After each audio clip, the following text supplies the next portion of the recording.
Alright, so here's going to be my first go of making my own homemade wine. And I'm going to skip over doing the traditional grape wines and go straight to a fruit wine. Strawberries are one of my favorite types of fruit, so I'm going to start there, especially since I've had some really good strawberry wines in the past. I'm taking a mixture of a lot of different things I've seen, and I'm going to heat up the strawberries and mash them up in a crock pot instead of doing them in a pot so that they heat up slowly and hopefully won't hurt the strawberries at all. Once I get them mashed up and going along there, then we'll put them in a fermenting vessel, but I'll give you more updates as I go along. 5 pounds of strawberries in the crock pot. Now I've added a half gallon of water. I'm going to let it warm up a little bit and then I'll try to mash it up so I have a nice mash of the strawberries and water together before I try putting it into the fermenter. So I tried using a potato masher to get my strawberries mashed up quite well, and it wasn't working so well. So I changed gears and decided to use my Ninja to pulse it for a few times so I would get it nice and well chopped up and put it back in the crock pot so that I can get it nice and warm and see if I can get it to juice out a little better. Alright, so hopefully you can read this. Currently I have my strawberry mash at about 110 degrees. It's currently unplugged and just cooling. I'm going to wait until it's down to in the lower or closer to 80 before I put any yeast in, but I may start putting the pectin and some of the other stuff in and transfer this into my container that I'm going to ferment in. So we'll see where I get from here and go from there.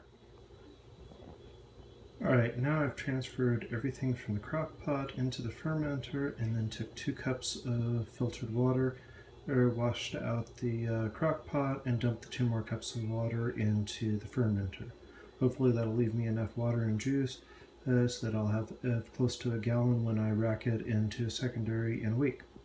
Alright, now it's to wait for the temperature to get down a little and start putting in the pectin enzymes and all the other stuff. I'll show you when I get to that point.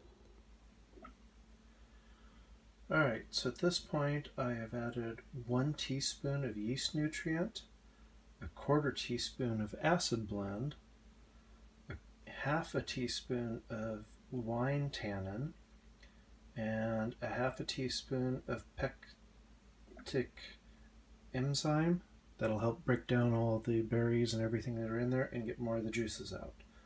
So now I will get that nicely stirred up, and once that's stirred up I will put in 2 pounds of honey. Alright, so you might ask, how much is 2 pounds of honey?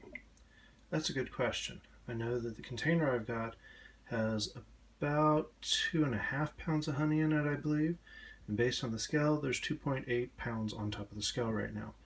I'm going to dump in about half of it and then weigh it again, see where I'm at, and then figure out there, because I want to get it down to about 1 pound still in the container, and that should get me close to 2 pounds. It may not be quite.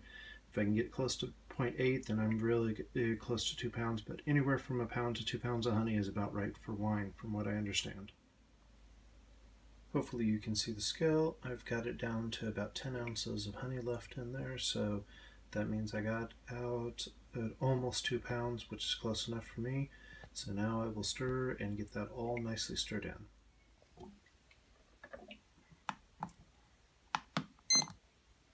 Alright, the yeast I'm using likes to be rehydrated at a much higher temperature than what the yeast I normally use.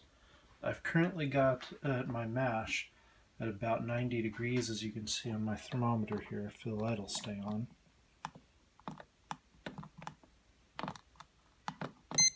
There we go. So I'm not quite as high as it likes because it says 104 to 106, I think is what it said. 104 to 100. Let's see, let's get this in here. So if you get the back of, I'm using an EC-1118 by Lalvin, something like that.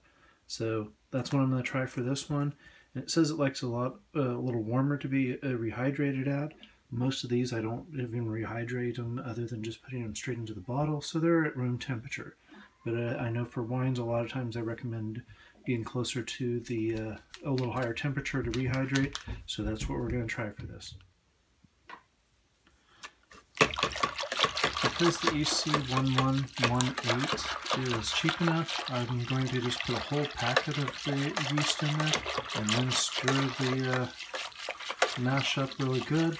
Make sure it's nice and aerated. Considering this is a wine and not a beer, oxygen doesn't make as much of a difference on it. Or it doesn't cause it to have as bad a flavor, from what I understand. And this will help get the yeast really going and hopefully ferment fairly quickly.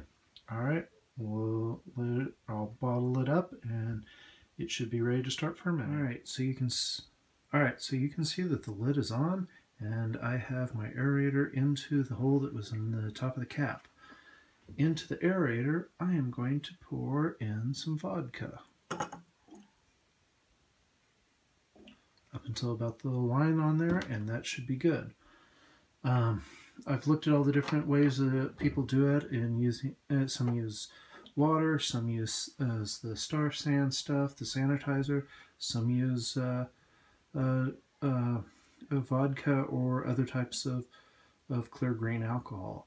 I went with the vodka because then I know that whatever gets into it is hopefully going to be nice and sterilized, and if any of it gets down into the batch, the vodka shouldn't affect it too much. So that's at least my idea so far, and it seems to have been working for all my ciders, so I'm going to use it on my wines and meads and anything else I make. Right?